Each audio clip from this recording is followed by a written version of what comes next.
Good evening, ladies and gentlemen. Welcome to Lords of the Night. With me, as always, your Lord of Punishment. Say hi, Scribe. Hi, Scribe. And your Lord of Pennies. Say hi, Satsu. Hi, Satsu. And I am your Lord of Pain, the ranting monkey. If you guys can't tell, Jesus. Grand Monkey is here, and she's a bit excited. Can you say hi, everybody? Okay. Oh my God. Jeez Louise. Yeah, she's gonna be coughing all night with that. Jeez. She's been straining her voice today because she's been doing the voice for the Grinch.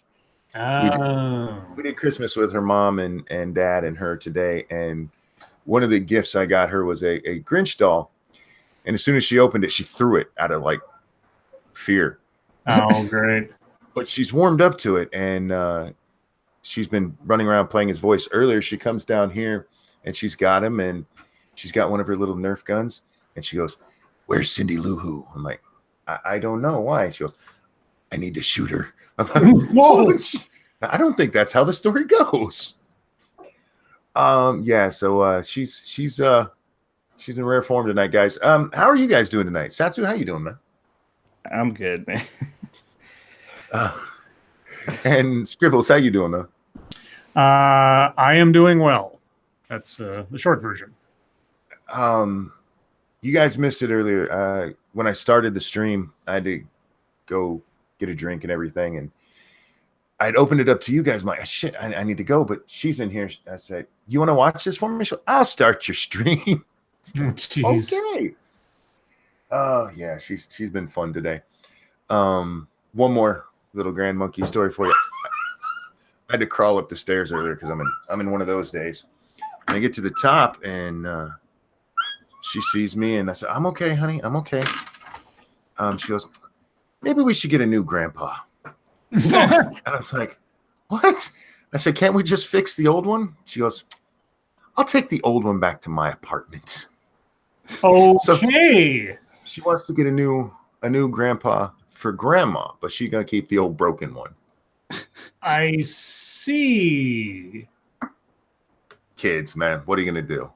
I don't know. I don't know. Thank you, James Colley. It's a wild Grand Monkey. Here's some bouncing ball dollars. Thank you so much. Oh man, she got spoiled today, guys. They separated, all the presents into piles and stuff, and hers was bigger than everyone else's combined. Mm-hmm. Because her aunt and uncle still spoil the crap out of her too. Oh, James, you didn't change your avatar. Oh, James, there was a bet. Mm-hmm. With that, guys, anything else we need to talk about? Anything you guys would like to talk about? I've been hogging it with Grand Monkey stories so far. Not a lot happened. Good night, sweetie. I love you. Good night. Love you. Love you. Hi. Yeah, I'll believe that that's the last interruption when I see it. Anyway, how's things going for you guys? Anything we need to talk about? No, not news-wise. Are you guys streaming tonight? We are, but I was going to do that after I do the... well, sorry for jumping ahead. No, I appreciate that you look out for us like that. I really do. Mm-hmm. Real quick, Corey, thank you. I'm finally back in the United States, so I can throw money at you guys again. I appreciate it. Yay. Thanks, and just Corey. in time for Christmas. I'm glad you're home for Christmas. That's awesome, man. Are you military? I don't know if we knew that about you. But anyway, Monkey Jones. Fuck. You mean Davy Jones from the Monkees? Hey, we're the Monkees. Little Butt has messed me all up. Mm-hmm. That's a little too much energy for me today. Monkey Dick, Jim Jones, movies, video games. Hit that like button, guys. Smack it like it's the finest ass you've ever seen. And share our stuff. Share it far and wide because YouTube doesn't. Remember, you can follow all of us. Links below. Make sure you do that too. So, Scribbles, do we have news today? We do. We have bad news and neutral news, and I don't see any good news, but that's just the way of things, I suppose. That tends to be how news goes. Yep. Well, there was breaking news before we started. At least 43 have been killed when a tsunami hits beaches in Indonesia. Oh. A tsunami that hit Pandeglang, I'm probably fucking that up, Serang and South Lampung, Indonesia, Saturday night, killed at least 43 people and injured at least 582. It's a very specific number. Mm-hmm. Okay, this is a person's name. I'm going to give it my best shot. Sutopo Purwo Nugroho, head of public relations at Indonesia's National Disaster Mitigation Agency, said on television. 2 people are missing and dozens of buildings were damaged, he said earlier. The tsunami was likely caused by a combination of underwater landslides due to a volcanic eruption, the country's climatological, and geological agency said. At least it wasn't inextricably. The geological agency detected at 21:03 local time the Anak Krakatau erupted, Indonesia's meteorology, climatology, and geophysical agency said, adding that the tsunami struck 24 minutes later. Quote, it's possible the materials around Anak Krakatau collapsed to the sea and triggered the tsunami and affected beaches around Sunda Strait. Some residents fled to shelters after the tsunami hit. This is a developing story, more to come. So, wow. Real quick, thank you, Corey. I was studying abroad in the Czech Republic. Wow. Well, welcome home. And no, Monkey was just trying to get another $2 out of you. That's not true. He could have answered in regular chat. And Tom of Gulf City, thanks for the fineries and Merry Christmas. Merry Christmas. This is my last broadcast before Christmas. The last broadcast on this channel. I'll be over on you guys' channel for the 24th and 25th, but isn't Indonesia the one that got hit a few years ago? I believe so, yes. And that was in 2014. They need to put big nets up on the beach to keep people from washing away. No, it was earlier than that. I can't remember now. I remember contributing to a fundraiser we were doing for them. We put together like $3,000 or something, I think. Yeah. Something. So yeah. I thought you were going to bed. Oh, I love you too. It was 2008, 2004. You can always come back for a hug. I love you. Good night, baby. Aw, such a sweetie. Don't leave my door open. Every time. Mash, thank you so much. Promulgate. You guys talk for a second. Now I gotta get over to this. Monkey's walking to the door.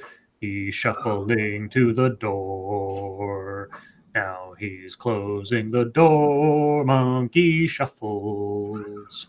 Dun, dun, dun. Will he make it back? We don't know. Monkey shuffles. Dun, dun, dun, dun, dun, dun. I ran out of lyrics. That's all I got. I was wondering how long you were going to be. I don't know what else to say. Okay, I'm back. Sorry about that. Okay. I sang a song. I was playing Bard to your journey to the door. I appreciate that. Yeah. So you'll have to listen back to this for the wonderful rendition of Monkey Shuffle that I made up just then.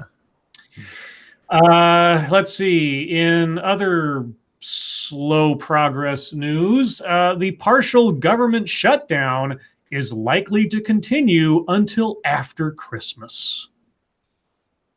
I don't know why that's news, I guess, because I didn't imagine it was going to be wrapped up immediately anyway. It's like 3 days away. Okay. Yeah. The Senate adjourned for the day Saturday afternoon without coming to an agreement on a spending deal that would end a partial government shutdown, likely assuring that federal closures will continue until after Christmas. The developments come hours after members of Congress and President Donald Trump were unable to reach an agreement Friday night, resulting in the third government shutdown of the year.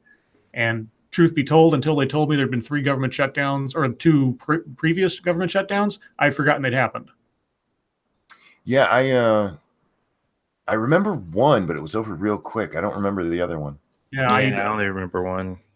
I honestly was like, this is the 3rd one? Oh, well, gosh, how catastrophic those first 2 must have been that I don't even remember them. Yeah, the sad part about government shutdowns is it just shows us how little we actually need a lot of it. Let's see. There will be a pro forma Senate session on Monday, but the next actual session is scheduled for Thursday afternoon. The move means members can travel home for Christmas and not worry about being called back to vote until a deal could be reached.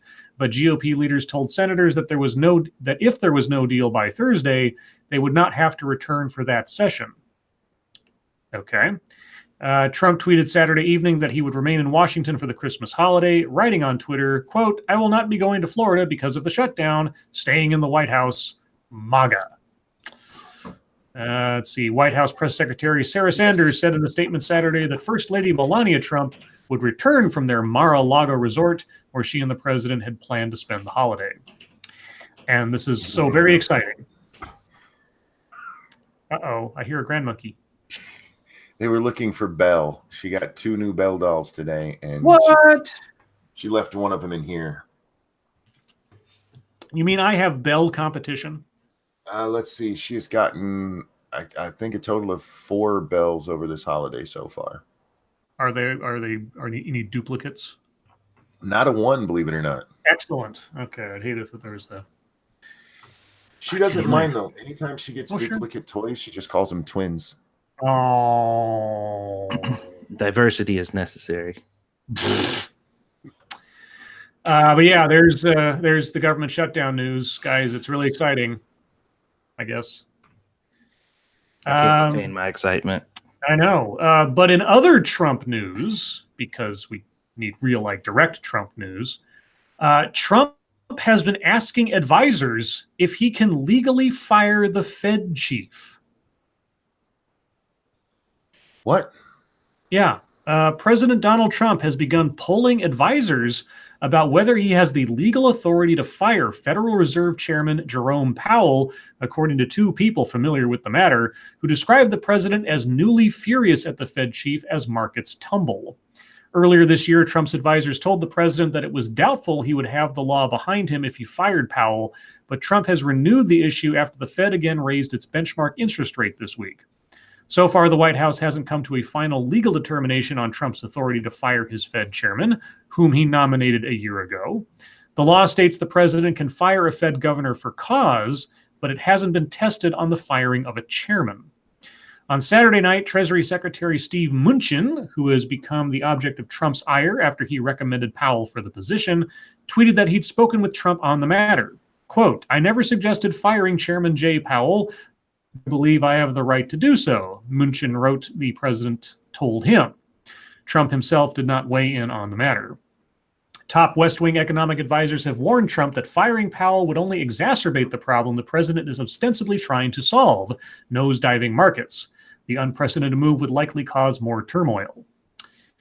Let's see. Bloomberg first reported Trump's latest frustrations with Powell. Quote, "I'd be very careful doing that," Senator Richard Shelby of Alabama said Saturday on Capitol Hill. A senior member of the Senate Banking Committee, Shelby, said that the Federal Reserve is, quote, "set up to be independent of the president and, quote, should remain independent of politics," unquote. I don't think any part of our government is wholly independent of politics, but whatever. CNN has previously reported that Trump's anxiety is mounting about the economy as warning signs of a global slowdown emerge. On days when the market is down triple digits, Trump has surveyed his team about whether he'll catch the blame. Many have told him he likely will. Well, if you're going to take credit for when it's up, you got to take credit for when it's down. Don't have to tell you.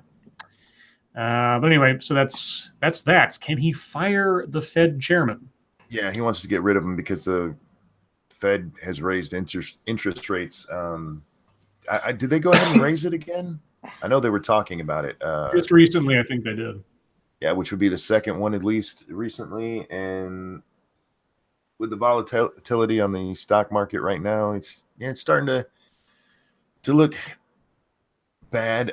Three-sided coin. Trump doesn't understand how the Fed works. Anyone who would be qualified for that position knows we need to raise rates. The Dow is at 22.5K. It was 17K when he took office. We're doing fine. I don't necessarily disagree with you.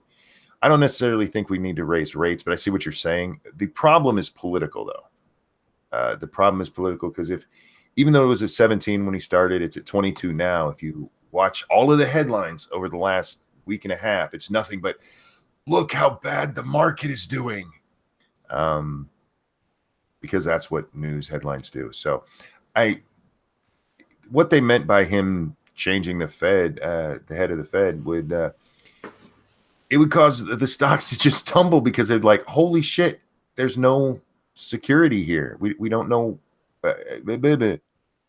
P-Dog, thank you. Interest rates should rise during a good economy. They should, theoretically. Oh boy, I don't understand why Trump even talks to any advisors or tries to have any private he needs, every time he opens his mouth, he should do it with a megaphone out on the front porch of the of the White House, because like nothing he says is ever going to stay between him and whoever he said it to. Absolutely. It's all going to be in the, so why? What the fuck is the point? You got a super chat. I'm sorry. My son just texted me that he got home. Thank you so much. Three-sided coin. Some of my clients are getting margin calls, though. Margin Call. That was a great movie. You ever see Margin Call? I can't remember who was in it. Let's see. It had Zachary Quinto, Kevin Spacey, Jeremy Irons, Demi Moore, No, the guy from The Mentalist. Oh, it's great. I mean, yeah, it is a Kevin Spacey movie, but it's excellent. Thank you, John, for the fun Monkey brings to me. And thank you, Connor. You won't believe what just happened. My family threw me a surprise party tonight at a local tavern. Oh, congrats. Nice. Have fun. Are you still there? And if you are, stop talking to us and go have fun. Tell them we said hey. Yeah. Hi. Hi. Three weirdos from different parts of the country said hi. Hi. Speaking of weird, this story was kind of going on last night, and I wasn't sure what the hell it was, but now it's kind of wrapped up. So here's the full story. Gatwick drone chaos. Man and woman arrested. Oh, I think I heard about this. A man and a woman have been arrested on suspicion of, quote, the criminal use of drones, unquote, at Gatwick following several days of disruption at Britain's second busiest airport. The 47-year-old man and 54-year-old woman were arrested in Crawley, the closest major town to the airport, late Friday evening, police said, on suspicion of disrupting civil aviation services, quote, to endanger or likely to endanger safety of operations or persons. The suspects, both from Crowley, remained in custody as of 11 a.m. On Saturday. Quote, our investigations are still ongoing and our activities at the airport continue to build resilience to detect and mitigate further incursions from drones by deploying a range of tactics. Sussex Police Superintendent James Collis said. That's all very vague, but I suppose they have to be. So what was the problem? I'm going to... why don't you tell us? Okay. So where are they going to tell us about the story itself? I don't care about that. All right. Flights from Gatwick were briefly suspended again on Friday. Well, why don't you tell us what happened the day before? After another reported sighting of a drone. That closure came more than 32 hours. That closure came after more than 32 hours of complete shutdown due to repeated drone sightings Wednesday into Thursday. Okay. An airport spokeswoman told CNN officials how about that officials? Because that sounds like the CNN officials were made aware. But anyway, were made aware of the latest unconfirmed sightings at about 5:20 p.m. Friday and closed the runway as a precaution. Flights in and out of the airport south of London later resumed. In a statement, the spokeswoman said, quote, while we investigated, airfield movements were suspended. This was a precautionary measure as safety remains our main priority. So why don't you just give us a breakdown of what happened? It just okay. So people cited drones over the airport over and over and over again. Yeah, it delayed a whole bunch of flights. It became slightly bigger news because Jacksepticeye was going to get on a plane out in that area, and there was like this big thing, and a couple fights broke out there, and there was a couple videos that released of people like having fun and shit for the time being. But it was just that's it. It was just a bunch of delays. People were mad. Some people were happy. Mainly the people who lived by the airport. They were just like, oh God, peace and quiet for a change. Yeah. Well, I can only imagine what happens if one of those things gets swooped up into a jet's engine or something. Well, if it's your standard civilian drone, it's just going to break apart into a billion pieces. I mean, yeah, still, but you don't know. Be safe. Yeah, you don't know what the intention of the thing is. Like if somebody strapped a device on it or something, or is doing some kind of like, I don't know, reconnaissance for some other action or whatever. Who knows? You can't tell. Also, they said because it was I think it was like what they call it, an extreme situation or something like that. Nobody's getting refunded. Oh, great! Yeah, wow, cool. It's so out of the ordinary. We're not going to give you your money back. Real quick. Oh, sorry. Go ahead. You're fine. Blind Rambler just asked if there's going to be a Lords of the Night on Xmas Day. One way or another, yes. Yeah, I will be here, and I plan on streaming, barring some other thing happening. So yes. And we will also be doing a New Year's Eve one, because that's a Monday, if I'm not mistaken. Is that right, or is that, yes. That Tuesday? Wait. New Year's Day is Tuesday, right? I think so. Either way, I think are we? New Year's Eve is on Monday, so yes, okay. That's your time. Are we planning? No, it's the Satsu's. So are we planning on doing a going to midnight Eastern time for that one for you guys? That's what I was thinking we could do. Either we could push it a little bit later, so that way we're ending during the countdown, or after the stream, I was just gonna bring up another one right before. I think the last time we started an hour later, I think it was, in order to make up for it. But I don't know what you guys want to do. It's whatever, man. I'm down. Okay, I'll figure it out. Well, yeah, we'll figure it out. Let you guys know. We will be doing it on both Christmas Eve, Christmas Day, and New Year's Eve. So. All right. Well, anyway, those are all the stories that I had pulled up. I'll check real quick to make sure nothing exciting, quote unquote, has happened in the meantime. Oh, well, something has happened, apparently. Breaking news. Mystery company involved in Mueller investigation appeals to the Supreme Court. Wow. This is the one that cleared that whole floor of the courthouse. An unnamed foreign government-owned company in a mystery court case is asking the Supreme Court to pause a grand jury subpoena it received related to special counsel Robert Mueller's investigation. The Supreme Court appeal comes after a federal appeals court ruling that ordered the company to comply with the subpoena, which required it to turn over, quote, information, unquote, about its commercial activity in a criminal investigation. The appeals court also said the company could face fines for every day of non-compliance. The request to the Supreme Court is the latest twist in the secret case, which is under seal and has made its way through the federal court system with uncommon speed. Well, yeah, we were just hearing about it a week ago, and now it's already up to the Supreme Court. This is the first known legal challenge apparently related to Mueller's investigation to make its way to the Supreme Court. It is not known when the court might decide if it will take action on the company's request to appeal further. The application is likely an effort to put the lower court action on hold before the Supreme Court is asked to step in to hear an appeal.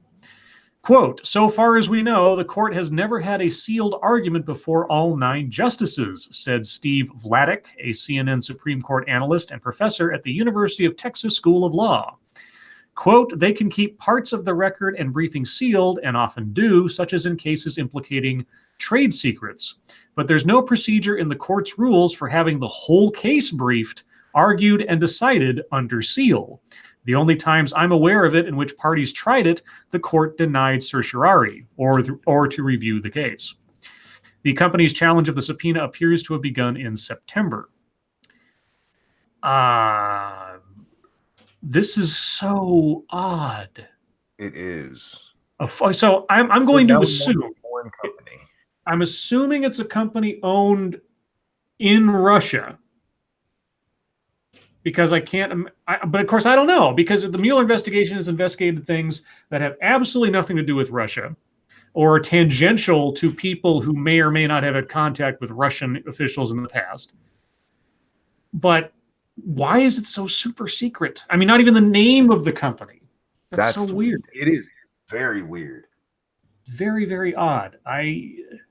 Yeah. So and it hasn't leaked. That is fucking weird. That is really the interesting part, is that somehow in a DC where there are holes everywhere, no one's talking about any details of it. I'm sure because they are under threat of major legal repercussions. And since it's been kept under such close watch, they probably have a short list of people. It's like, if anything about this gets out, we know exactly who to target. Mm-hmm. But still, this is weird. Thank you, Tom of Gulf City. Gulf City. Sealed argument? Club it. Well done, sir. Well done. Yeah, that is so odd. I mean, I can't remember anything like this. I mean, why would you need to clear out a whole courthouse floor? Just to avoid any witnesses. Just to try to mitigate any leaks or any people seeing anything untoward, I guess. But because like let's say you're able to get into the building with like super duper tinted windowed cars, and you take an elevator straight up to a floor where you know you're not going to see anybody but the people involved. That's one way to avoid the press. But what I'm getting at is I don't understand that need of secrecy. I mean, wouldn't it be easier to avoid notice if you had a busy courthouse? They must have. I mean, this must be okay. They must think whatever this is super duper major, because this is so extraordinary that even the historian guy's like, I've never heard of this ever happening before in the history of the Supreme Court. Maybe it's because they heard about the way that shit leaks over here. They're just like, we have to take extreme measures because you motherfuckers keep your mouth shut. Yeah, I mean, if they're trying to get people to talk, if they're trying to get people to give over evidence, then maybe the only way that they don't want to risk them clamming up if a lot of information gets out, I guess. So yeah. Who knows? We have no idea. We can speculate all day, but at least the Mueller investigation must think this is so fucking important as to make it total, absolute lockdown, which don't know. So I guess we'll find out. Is weird. Nope says maybe Trump connection, maybe. Yeah, we don't know. That's the thing. I mean, presumably it is connected to the investigation into collusion. Sure. Presumably. But as we say, like every lawsuit they brought forward so far has involved a Trump insider of some degree, but the grounds on which they brought him to court had nothing to do directly with collusion, but either bad business deals or lying to the investigative team. Thank you, Frosted Glass. They're just getting together to play Magic the Gathering in peace. Oh, God.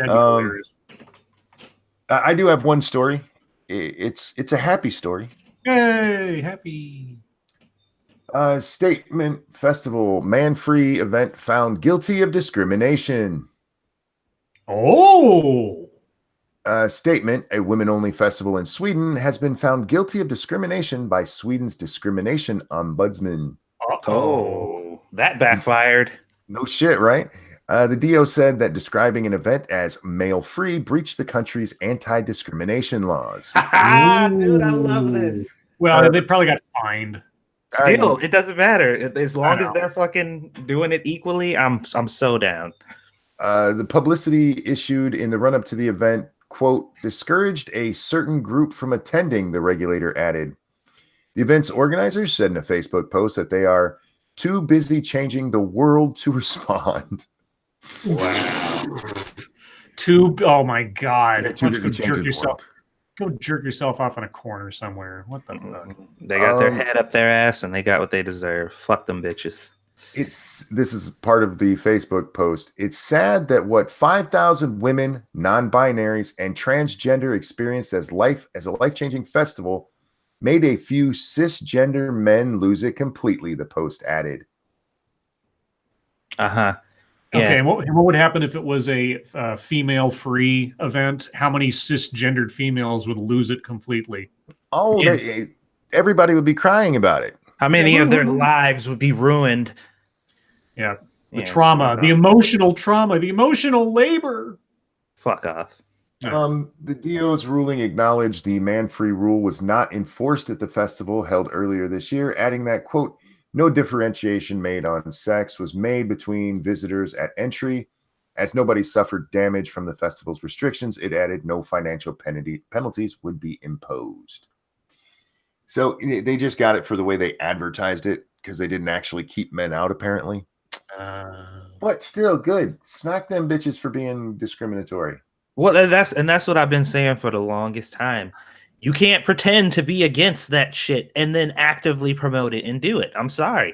Nobody's going to believe you and think you're full of shit. And if you want to get the government involved and set laws and rules that have to be enforced to benefit you, then you're going to have to fucking follow them too.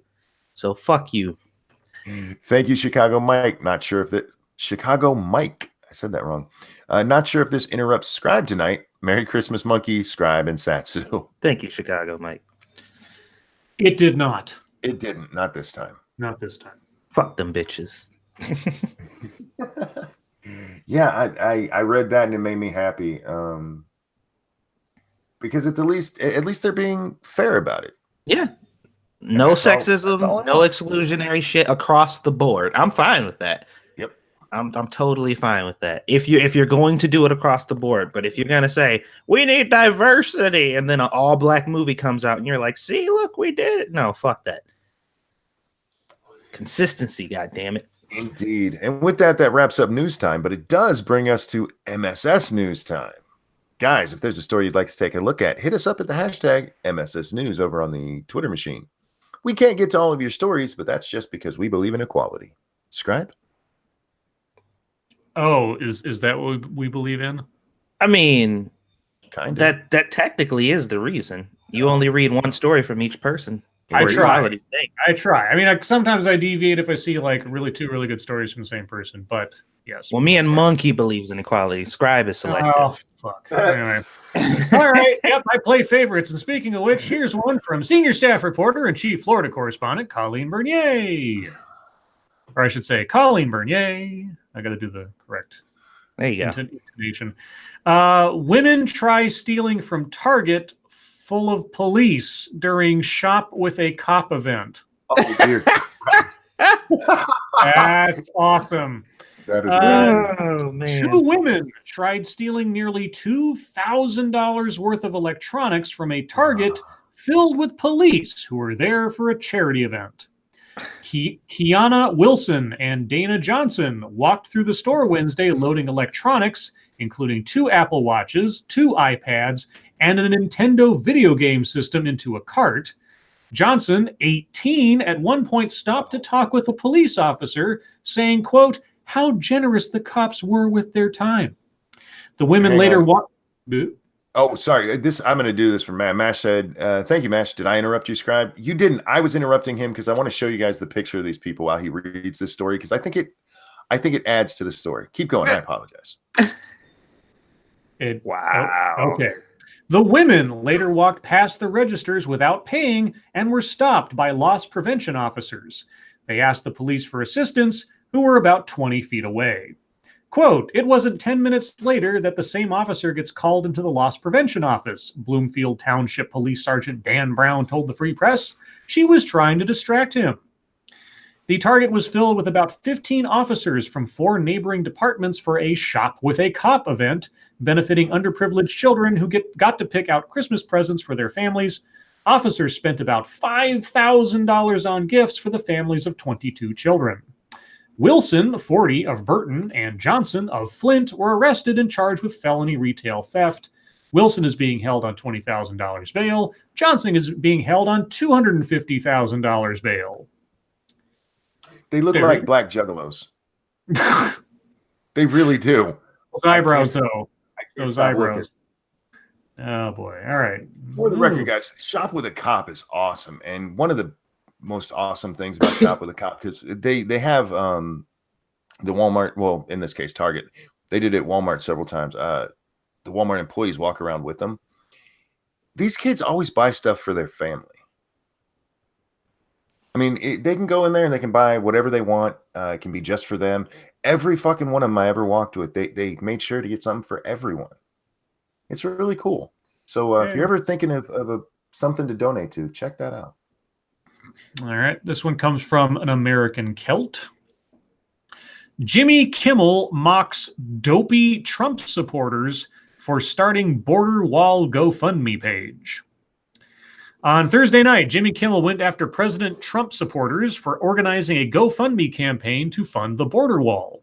The president is in the midst of a political battle with Congress to get the first $5 billion to build a wall along the southern border, something he has said he'd be proud to shut the government down for. However, it isn't just the president who is eager to find funding for the wall. Disabled Air Force veteran and Purple Heart recipient Brian Colfage, if I'm saying that correctly, launched a GoFundMe campaign this week in hopes of raising $1 billion for the wall. Quote, like a majority of those American citizens who voted to elect President Donald Trump, we voted for him to make America great again. President Trump's main campaign promise was to build the wall. And as he's followed through on just about every other promise so far, this wall project needs to be completed still, Colfage wrote on the GoFundMe page. Democrats are going to stall this project by every means possible and play political games to ensure President Trump doesn't get his victor. I assume you mean victory. They'd rather see President Trump fail than see America succeed. However, if we can fund a large portion of this wall, it will jumpstart things and will be less money Trump has to secure from our politicians. In just 5 days, roughly $11 million were raised by over... You haven't updated this in a while, haven't you guys? Right. It's got to be at like, what, 15 million by now or something? Yeah, at least. I haven't looked at it recently. Let's see. Okay, now going down to what Jimmy Kimmel said.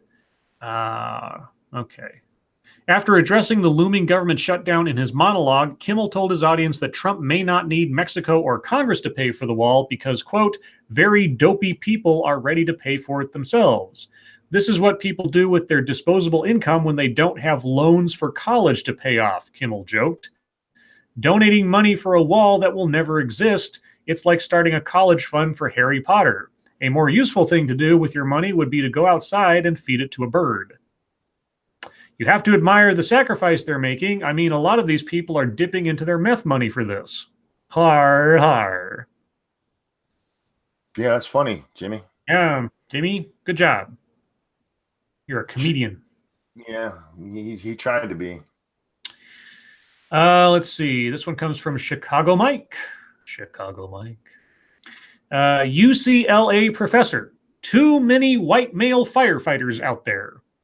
Are you fucking serious? What? Can you imagine? For fuck's sake. Before you continue, can you imagine kicking down the door after trying to rescue some crazy bitch and her burning down apartment after all of her cats have escaped safely, and you're trying to get her out of her bedroom, and you kick down that door, and she sees your face. She's like, "Oh fuck, another whitey," and you're just like, "God damn it."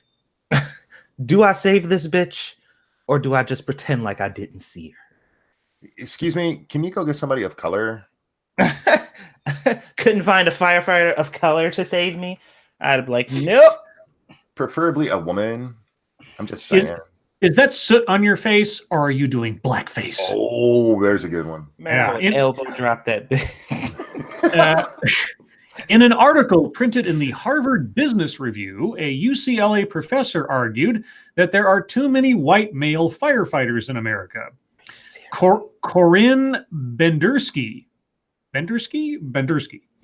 professor of management and organization at the UCLA Anderson School of Management, who does research on gender bias, posited, quote, black firefighters still face challenges with social exclusion and explicit racism, unquote, and, quote, firefighters tend to default to a reductive set of traits, physical strength evaluated through strict fitness tests, for example, that serve to maintain white men's dominance in the fire service. Are you out of I your thought fucking black mind? people were stronger and bigger. What the fuck? Have you ever looked at a football team? fucking serious? What a dumb bit. All right, Wait. Default a reductive set of traits like physical strength evaluated through strict fitness tests. Do you know how much equipment firefighters have to carry on the average? It's like 70 pounds worth of stuff. And then they have to go into a building and conceivably have to lift full-grown adults out of said building before it burns down. The fuck they have to be. What the? I just want to know how that relates to only white people. I don't know. Okay. Have they seen Pat? In addition, Bendersky opined that because 64% of calls for firefighters are triggered by medical emergencies, being male is often insufficient, writing, quote, to succeed as a firefighter, stereotypically masculine traits like brawn and courage are simply not enough. Firefighters also need the intellectual, social, and emotional skills required to deliver medical emergency aid, support each other through traumatic experiences, and engage intimately with the communities they serve, unquote. So all you paramedics out there who don't happen to be female, quit right now. You're not qualified. You have the wrong chromosomes. Just run away. Look, I'm not trying to be sexist here, but if I'm in an emergency situation where my ass needs saved, I hope there's a big brawny motherfucker coming to save me. Monkey, you don't have to be sexist. She is sexist enough for all three of us. Yeah, I like strong women too, Eric, but if you're trying to get me out of a burning building, I hope you weigh at least as much as me. She's literally saying that men do not possess any of those traits. Yeah. Oh, here we go. Okay. She cites research she has done that prompted her to write. She has done, quote, when the topic of female firefighters came up, the importance of physical strength was consistently and spontaneously invoked to justify the relative absence of women in the fire service, but the importance of compassion, a female stereotype trait, was rarely, if ever, brought up to argue for bringing more women into the profession. Because when you're putting out a fucking fire and trying to save people's lives, your compassion doesn't mean shit. What you can actually get in there and physically do matters, you stupid bitch. But Monkey, dude. Oh my god. No. You see, here's the thing, Monkey. If you can do a Care Bear stare at the fire, you can put it out without having to risk any lives. You just have to tattoo a big rain cloud on your tummy, and then a water stare will come out. If you care enough, the people will magically fly out. Real quick, let me get this, and I'll get you, Satsu. Tom of Gulf City, thank you again. Hashtag intellectual firefighter dark web. You were saying, Satsu? I'm sorry. Can you just imagine a female firefighter who did not pass the required whatever, and she gets the main people out because they can walk, and your kids are locked in that room, and she goes in there and she's like, I really feel for your kids. I feel what they're going through, and I understand the emotion in it. I can hear the screaming. I can hear the fear. I just wasn't strong enough to knock over the door. So they're dead. But I want you to know that I really felt for them. Their screams of agony resonated with me. And I just want you to know that I understand how you feel and what you're going through. Sorry I couldn't save your kids, but at least, I felt them. I held their hand while they died. Yeah. I saw the little fingers coming from up under the door, Shit. Well, speaking of wasted youth, this one comes from Massive Dynamics. Parkland leader David Hogg, Ivy League bound, going to Harvard. My comment to this on Twitter, I have to share with you guys. I said, I wonder what Asian was tossed out to let him have that spot. David Hogg, coincidentally, a brief feature in my video today, but I'll talk about that later. David Hogg is leaving the Sunshine State and shipping off to Boston. The Marjorie Stoneman Douglas student's been accepted to Harvard. David's mom shared the incredible news this week after her son finally allowed her to spread the word. As you can imagine, she's super proud and said she's excited for David's bright future. The Stoneman Douglas grad, who emerged as one of the school's leaders after the mass shooting in Parkland, Florida, says he plans to major in political science. It seems right up his alley. You'll recall David helped organize the March for Our Lives rally that attracted nearly 800,000 people pushing for sensible gun reform. David should feel right at home on campus. He's already spoken twice this year at Harvard, and some of his mother's relatives attended the prestigious institution. So there you go. Yippee. His major will be a rap battle. That's what I was like. He needs to do a rap battle for this. He's going into poli-sci. David, just a word of warning, you might want to brush up on some history before you start taking those classes. Was he the one? Okay, maybe I'm mixing up controversies here, so correct me if I'm mistaken. Was he the one that went to Canada and told people to donate to political things down here? Yes, he is. And Michael Moore had to take the microphone away from him so he'd stop saying stupid shit where people... Political science, everyone. Mm-hmm.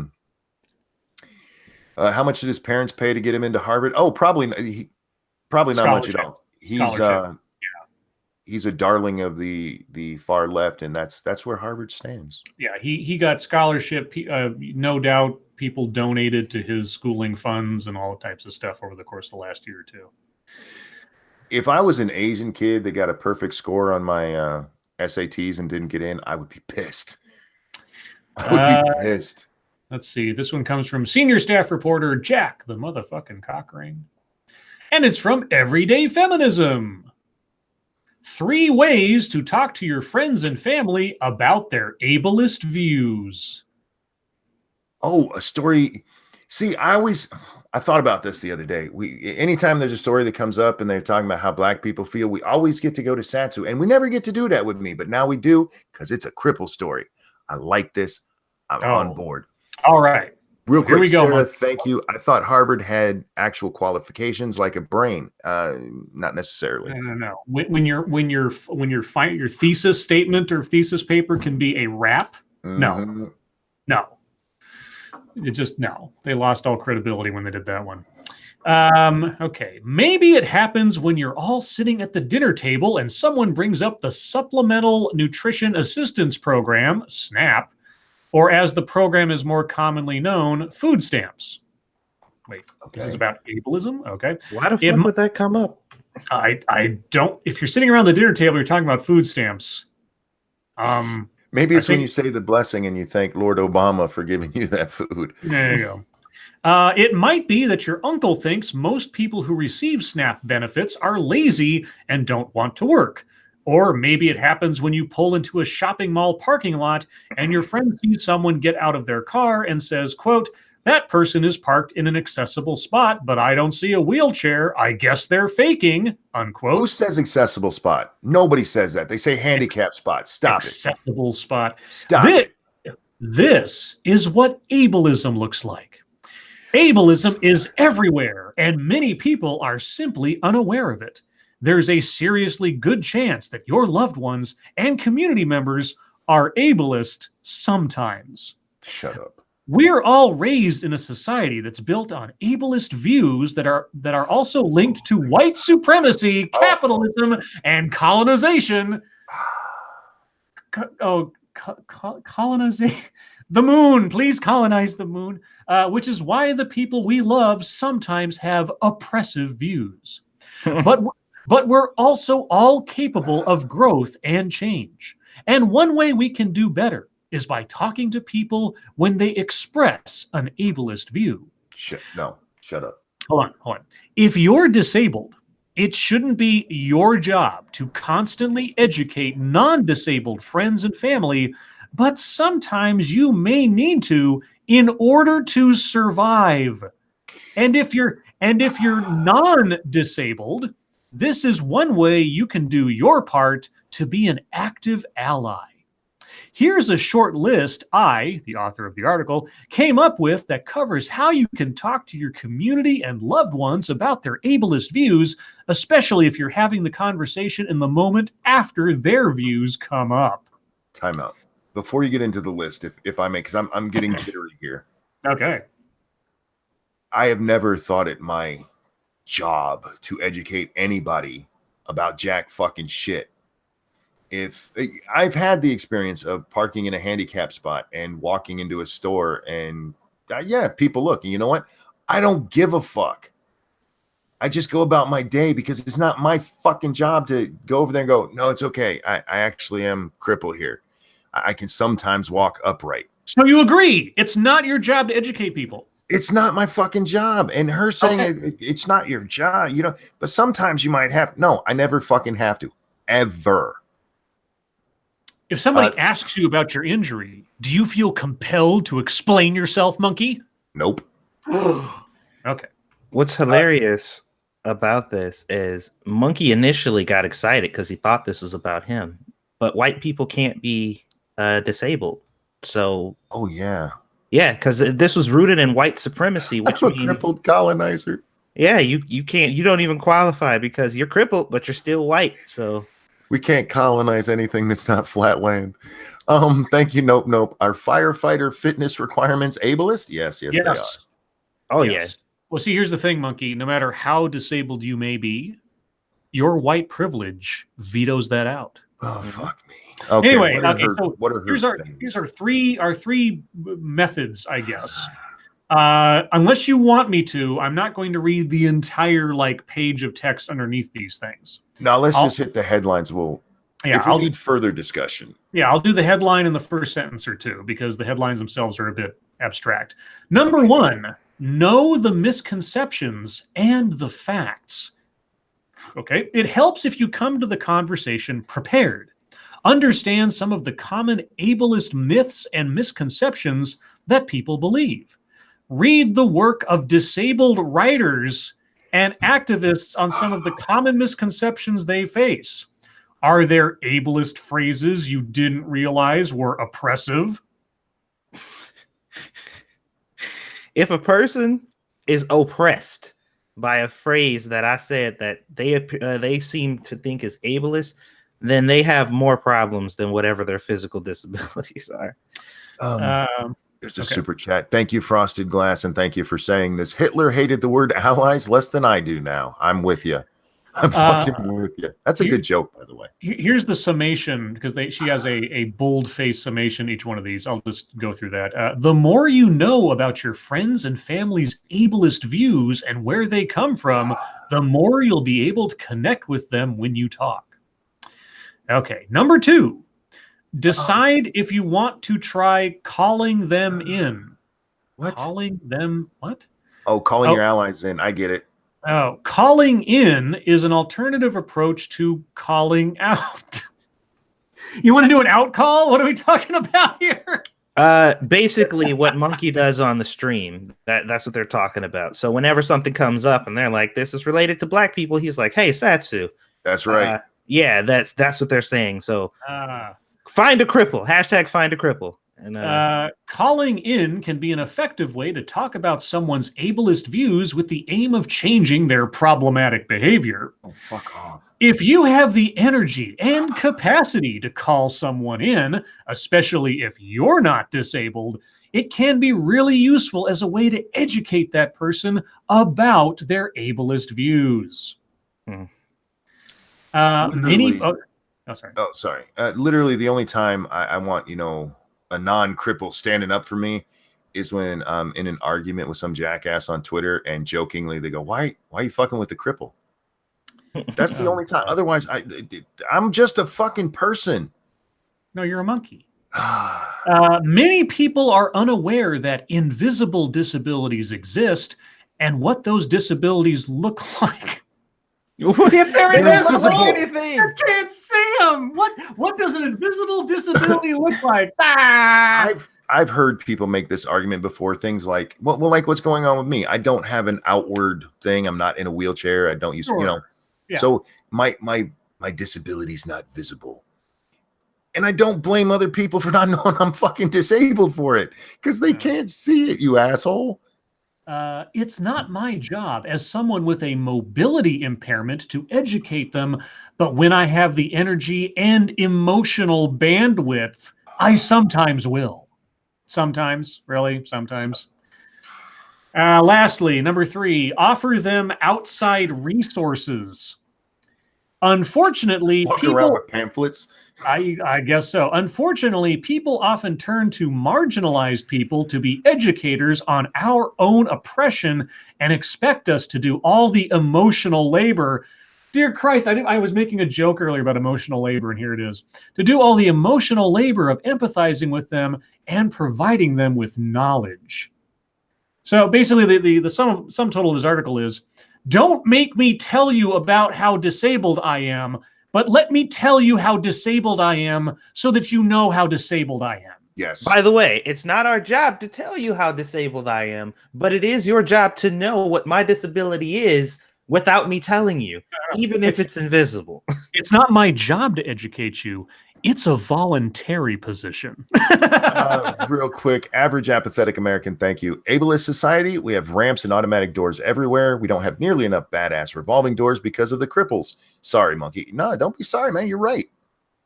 But see, you have some of these fucking crips, man. They drive me nuts. They want all of society rechanged so that whatever disability exists, it's taken care of for you. So like if you go into a mall, no matter what disability you have, you can get in there and enjoy every bit of it. Because how dare somebody not be able to enjoy something?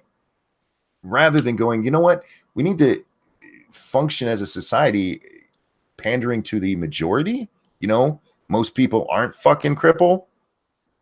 And then you do your specific cripple stuff at your house because that's where you are most of the time, you cripple shit. Sorry. How many more do you want me to do, Monkey? After that, I don't know. Yeah, these have been some long discussion ones, guys. Sorry. How about we stop there, and if we have time, because I don't have much fucketry tonight, we can always come back. Every story tonight is pissing me off. That one, see, now I jokingly said, you know, it's my turn to be like Satsu, but dude, this is the only way that I know how you feel when they pull this stupid shit. Yes, because it's just like, stop fucking speaking for me. Shut up. Yes. I am. Oh God. The only thing I agreed with her in that is it's not our job to educate. It's not. But I also don't think everybody needs to be educated. If I pass some random fucking person on my way into Walmart, I don't need to stop and explain to them how much my life sucks sometimes. We just pass each other. And if they looked at me because I'm walking like a cripple, who cares? It's not fuck off. Everybody in their goddamn oppression points. Anyway, guys, thank you for all the stories. I'm sorry I'm ranting again. Are you? I am, because I try to keep these on point, and this one has just pissed me off a few times because bitch please. That's my answer to that entire fucking article. Bitch please. With that, we're moving on to the YouTube's time. And Satsu, what'd you do today? I didn't do nothing in regards to YouTube today, but I've been pulling together some resolve to get like a schedule or something set up again like I used to have, because there's a lot of stuff going on both in my life and just with the channels and stuff, and I need to get back on track and get myself some structure, and I'm trying to motivate myself because obviously there's the move is coming up and all kinds of stuff, so I want to get myself back on track. So I've been kind of writing up a schedule for myself to keep myself preoccupied and to try to get out more content. So you guys will see hopefully the results of that soon. There's several people in chat mentioning me being sorry for ranting. When I say I'm sorry for ranting, I mean it, because I like when these are discussions and stuff, and every once in a while something triggers me to a rant. And then I realize I've been ranting for like 5 minutes, just yelling into the ether. And Scribe's trying to get back a hold of the fucking... Real quick, over on the Streamlabs, thank you so much. Tall Person says Merry Christmas. Merry Christmas. I indeed hope you have a very Merry Christmas. Mm-hmm. I actually did a monkey in the morning this morning. I did it very early because I knew the family was coming. So at like 4 o'clock in the morning, jumped on, did a stream for a little bit, and then I went to bed. And then I went and hung out with the family most of the day. Which brings us to Scribbles. What did you do today? I posted a video, a I new heard that. TEDx. Like I said, it's one of those things where I can spend a week kind of looking around for something to catch my attention, kind of work on a couple things a little bit, and then, of course, I come across something. It's like, instantly, I am inspired to start writing a script because everything this person says every 10 seconds or so is just like, are you fucking kidding me? So this time around, we have a science teacher. That's her day job. But in her free time, she organizes protests. Protests that she very proudly drags her children to, even if they don't want to go, because she thinks it's important that they see civics in action. And she tells us right at the top of her little talk that one of the biggest obstacles she has in organizing such things is white liberals. Now, over the course of the discussion, and spoiler alert, she never really explains what's so special about white liberals that makes them the biggest obstacle. Except for the fact that she... It's really weird. She doesn't come out and directly say these things like this is why they're doing it, but I can only assume from her complaints that it's about white privilege and white people being tone deaf and unable to see people of color or something, or ignoring the efforts and the labors of people of color, because when a white person decides to get into activism, they never pay attention to the fact that there's somebody already doing that work. And so they come in thinking that they're going to be the savior when all these people have been doing this all the time previously. And I'm just like, okay, well, let's say that's true. Let's say that somebody gets inspired, decides to put their effort and their time and or their money forth to achieve an end that you yourself have already been working on for some time, but they have no idea you exist. You're going to be pissed off at them for contributing? I guess. It seems to be something like, how dare you think that you're new to the game? We've been here longer. Our egos are now bruised. That's kind of how I took it. But she goes all over the place. She talks about Kavanaugh.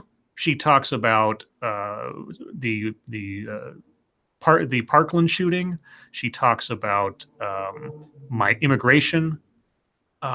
And one of her major themes is she, during the Kavanaugh debate, incident, I suppose, she pointed out two incidents. One where Molly Ringwald made a tweet asking certain people to take a knee or kneel or something for equal rights or for women or something. And another one where someone took a poem and replaced one word with the word vote to try to emphasize voting, as in like voting for someone other than Trump, I guess. And she said that this was bad. This was bad because the white community spoke and ignored the problems of people of color through this. And I'm like, wait, Molly Ringwald's one tweet speaks for the white community? And so what she was seemingly saying was that if you decide to be inspired by or take a cue from an idea or notion that does not originate with your racial background, you are a co-opter. She didn't say cultural appropriation. She said co-opter. And you're just like stealing the idea and you're not allowed to do that or something. And my first response was, well, I wonder when our speaker is going to be running from that stage she's standing on, since TED was founded by a white guy. Oh, good point. I know, right? And a couple other things there. But anyway, so not to give too much away, but it turned out to be a very long video, as you might expect, because I did the full TED Talk, 30 minutes it turned out to be. I throw in a couple. It's funny because I had imagined it'd be a lot easier or simpler a video to put together. But as I did the editing, as is wont to happen, I came up with ideas to put in little jokes and things that I hadn't planned on or scripted. And so cooking those up took longer. So it was a bit of a, I really just put my nose to the grindstone this morning and cranked it out. So anyway, it's up there for you guys to watch. Like I said, it's a lengthy one, so it's one to listen to and or watch. You got some extra time. Yeah, there's a David Hogg reference in there. There's a Predator 2 reference in there for those of you that can spot it, and a couple other things. So there you go. The Chaos 1X says, son of a bitch, indefatigable is a word. Now you know. Fatigable? Indefatigable, I think. I think they just like giving me fucked up words to try to read. He said faggotable. Faggotable. That's what it looks like to me. Fatigable. Fatigable. Oh yeah, I transpose those letters. I got the what is it? Dyslexia. You got dyslexia? It's okay. Yeah. You'll be all right. Anyhow. Yeah, several people in the chat were saying very good video. Scribbles. Thank you guys. Appreciate it. And thank you guys for all the comments. You guys swooped in there real quick and I was like, oh my gosh. And you know what you guys should do? You should share that video. Oh yeah. Share and share like, because I put plenty of little like tag words in there for things that were relevant to the video, but I have a feeling that no algorithm is going to pick it up. So you guys are the best algorithm. Indeed. And that brings us to fucketry time. And the biggest fucketry I see right now is that there's only 81 likes on this. Oh yeah. Guys, this is my last stream before Christmas. Give me some Christmas love there. I have only one fucketry. What's your fucketry? This might be one of yours as well, but someone who I don't know who they are, except they got a blue check mark. Oh, God. Talib. Yes, okay, yep. Keep going. Yeah, Talib Kweli Green. Whoever, I don't know who that is. But anyway, this person made a response to someone else's tweet, and this was his response to that tweet. He says, so you're unaware of the fact that Nazi Germany had a wall called the Berlin Wall that was torn down in 1991 in order to foster humanity and diversity? Walls didn't work for Nazis, so why build them here? Build bridges, not walls, Nazi lover. Now, obviously, Mr. Green is a historical expert. And so I wanted to add to his knowledge bank by telling him, are you also aware that Wilt Chamberlain tunneled under that wall to create the Underground Railroad in 1957 to save the Amish from being exterminated by the Symbionese Liberation Army? It's all true. Yeah. That was my contribution, but proceed. I didn't even, when I read that, it broke me a little bit. It was amazing. Nazi Germany built the Berlin Wall. For those of you not up on your history, let me give you some history here. The Nazis were defeated in 1945, and they went away. 44-ish, but yeah. The end of the war. Oh, you can't. Okay. Yeah.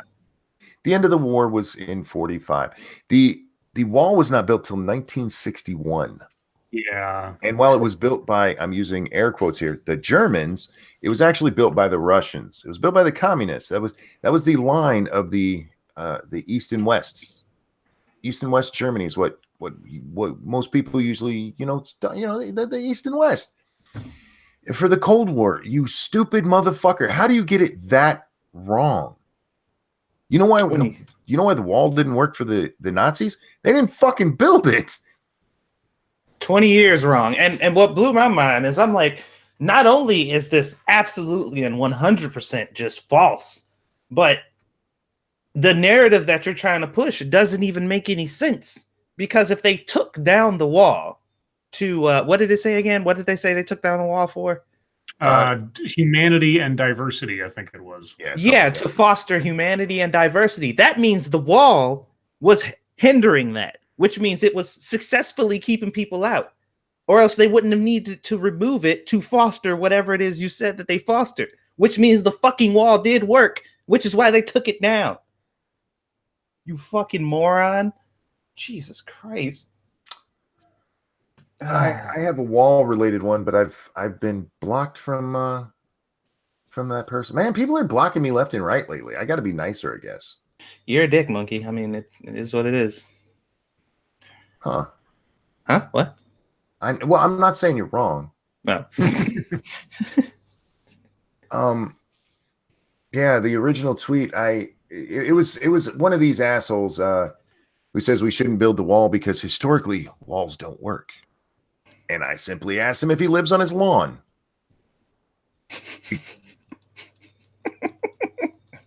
You can't tell me walls don't work and live in a house. Yeah. Oh my god. Thank you, Jordan. 250. We wish you a Merry Christmas. Oh, wait, they want us to sing it. We wish you a monkey Merry Christmas. Christmas. We wish you a monkey Christmas. We wish you a monkey Christmas. And Happy New Year. And a Satsu New Year. good scriblings we bring. No scriblings. No. No. Illegitimate scriblings. No. Ooh. Somebody got mad at me because I used that and they said, "Are you equating walls with homes now?" Yeah. Does your home not have walls, sir? We use walls to keep people out of stuff all the fucking time. And it works most of the fucking time. Even when your home gets broke into, you know what they don't do? Go through the fucking wall. I don't understand why I have to explain that to people. Walls don't work, man. Terry Diamandis, thank you. If you start being nicer, I'm unsubbing. Don't worry, dude. There's no danger of that. I've tried in my lifetime to be nicer, and it comes off creepy. You should have asked them, have they ever seen a prison? Just like, what the fuck are you talking about? Yes, houses have walls, and I think that is a germane point to bring up when we're talking about whether or not walls fucking work. Do you think they would run outside during a tornado? Apparently they would. Yeah, walls don't work. They don't. Walls don't. Fuck. How are we going to get away from this weather? Oh God. Anyhow, that's all my fucketry. Satsu, you got any? Oh boy. Well, that was definitely the one that I saw that I was gonna comment on because I'm just like, the fuck is this shit? Yeah, but by the way, that guy, I think he's a rapper. He's got 1.1 million followers. He said that dumb shit to at least 1 million people. it's fascinating. Oh God, guys! Don't forget tonight. Join us over on 2 Cents Plus. We are playing 7 Days to Die, and we are giving away not one but 2 games tonight. We'll have 2 winners. Last night we gave away. What did we give away? Oh, Resident Evil Revelations, and that went to FC260, who still needs to get a hold of me so I can get that to him. You do have to be there to collect it, but he mentioned that he was there and his computer died, so I'm getting that to him. But tonight we're giving away Sniper Elite and Sniper Elite 2. So if you like FPSs, come check that out. I guess now we need a deep topic. What kind of deep topic is there? I don't know. We read a story this morning that I kind of want to share with the group. I have to find it though. You know what? I don't have to find it. I'll tell you about it. I forget where this happened, but a police officer was just arrested. Can you guess his crime? Just take a guess. One guess each. What do you think his crime was?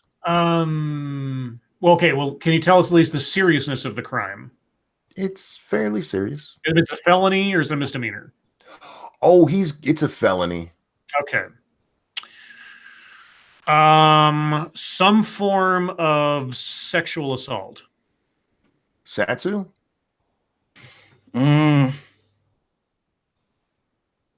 That's kind of what I was gonna guess. Well, yeah. You can make that your guess, and you're kind of right. He's been arrested for 20 counts of sexually abusing an animal. I knew it. Damn it! I should have just said it. I was like, I don't want to say it because I don't think that's... Was he fucking a dog? Well, hang on, we're not done yet. No. And 20 counts of filming it. Oh no! I knew. I should have just said it. I'm just like, no. They didn't say what animal it was. They kept refusing to, but they did say one pet was rescued from his home. I don't understand why people keep having sex with animals. You know, when I see a cute puppy, I don't think I want to get in there. I think, oh, look, I want to pet the doggy. It's all Me Too's fault. Hashtag me too. Pound the puppy. Sweet baby Jesus. That's not what Pound puppies puppies, no. Anyhow, yeah, let's see if we can't find ourselves a good advice column to finish this up before we turn it over to the chat. It's been a while since I've looked for advice columns. I don't want to step on any of yours.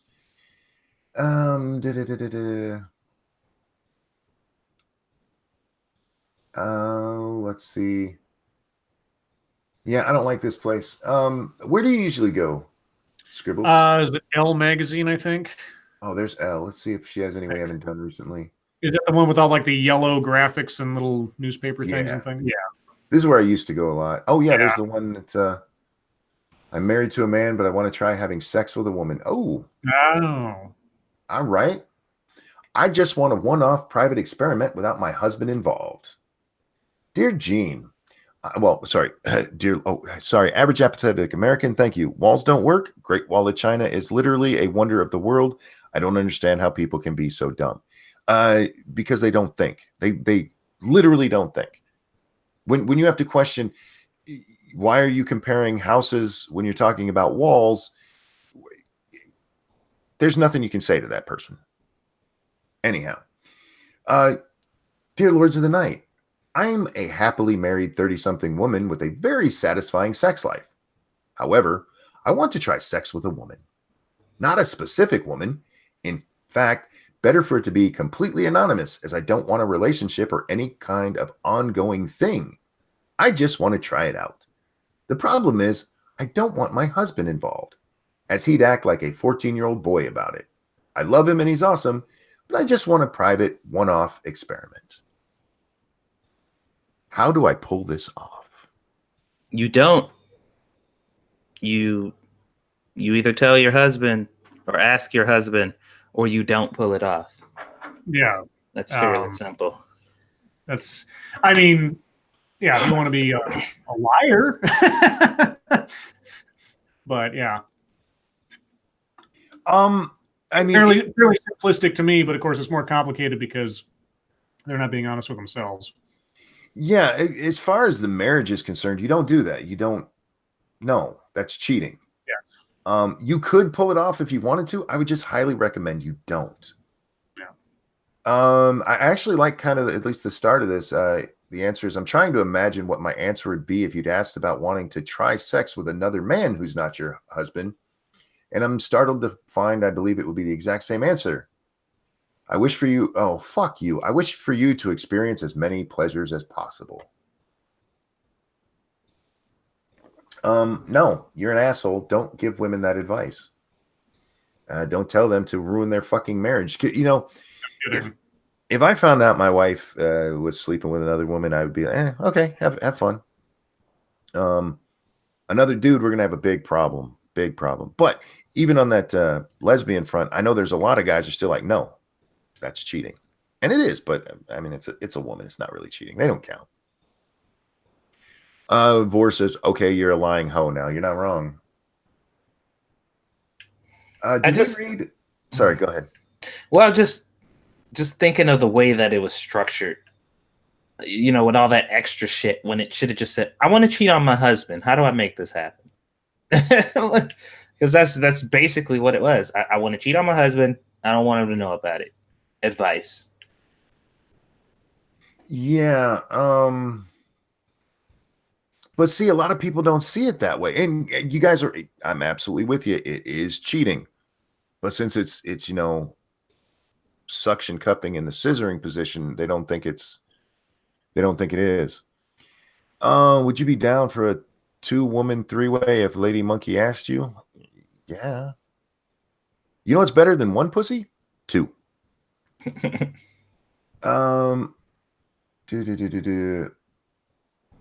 Am I the right woman or the other woman? Dear Gene. Oh, sorry. I keep reading it as it's written instead of how we're supposed to do this. Dear Lords of the Night, I'm a professor at a small liberal arts college. Hmm. During a very tempestuous 4-year relationship with a scientist, I had sex with his colleague, and he retaliated by having sex with my best friend. So we broke up. Only problem is, now he's getting married, and we're still talking on the phone constantly and having sex. Did we read this one? No, this Okay. one doesn't sound familiar. So, We're still talking on the phone constantly and having sex. We'll probably continue to have sex after he's married because my trouble is that I love him and I know he loves me. Do I call it quits or try to stop the wedding? Am I the right woman or the other woman? Bitch, you ain't the one he marrying, so you're the other one. You decide, bitch. If you was the right woman, you would be getting the ring. Silly. Yeah. What the fuck what is wrong with these bitches? I'm sorry. Low self-esteem. Look, do you call it quits or try to stop the wedding? You call it quits and you get away from this guy. Am I wrong there? Nope. nope. He's already put this other chick ahead of you. She's getting the ring, stupid. And you're just the first part of the answer. You're neither the right woman nor the other woman. You're the sucker. Yes. You're a dumbass. Right. And there's one more I saw that I wanted to read Jesus Christ. based just on the title. Do I choose my boyfriend or my career? Dear Lords of the Night, I'm a newspaper woman whose words are being read by a dyslexic monkey. I'm a newspaper woman on the West Coast, a young and very low-paid reporter. My boss is bipolar and goes back and forth between complimenting my work and screaming at me. That doesn't mean he's bipolar, sweetie. My editor-in-chief is aloof and doesn't interact with the reporters much. I receive minimal health insurance and don't even get paid overtime. The only good part of my job is my boyfriend. He's a fellow reporter, and we've been dating for 6 months. Our relationship is great. We work well together in and out of the office, and I'm so happy with him.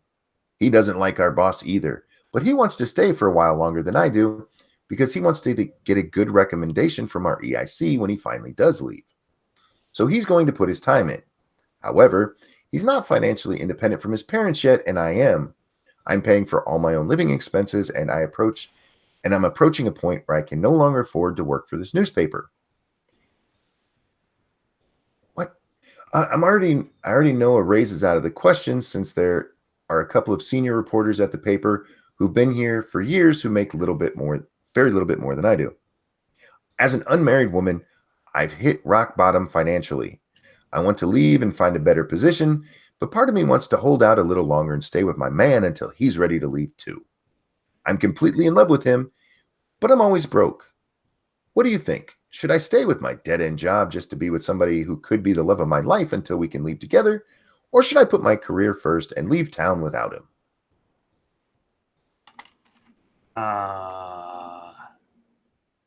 Sounds like a very shallow person.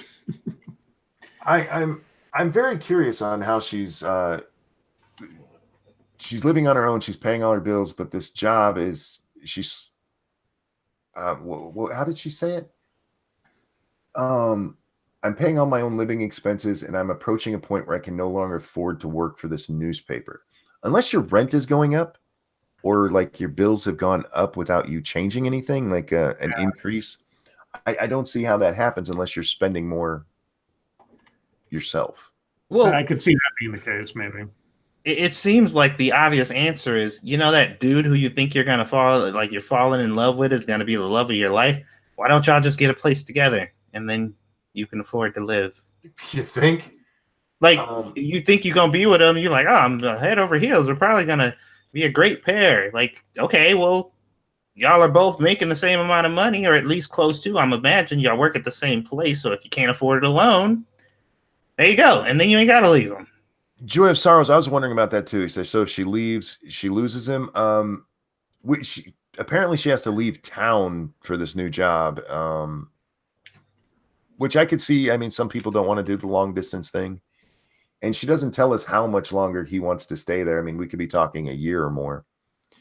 I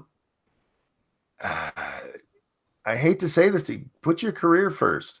If you got a chance to go to a different town and make more money so that you can be more financially secure, do that. Yeah.